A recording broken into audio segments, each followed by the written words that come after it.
কে যে হায় তোমায় দিল এত রূপ,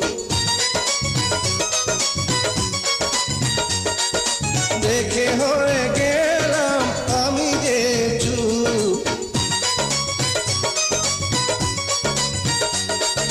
তোমারই জন্য করেছি সাজ, হইও না গো পাগল বন্ধু আজ। তুমি আছো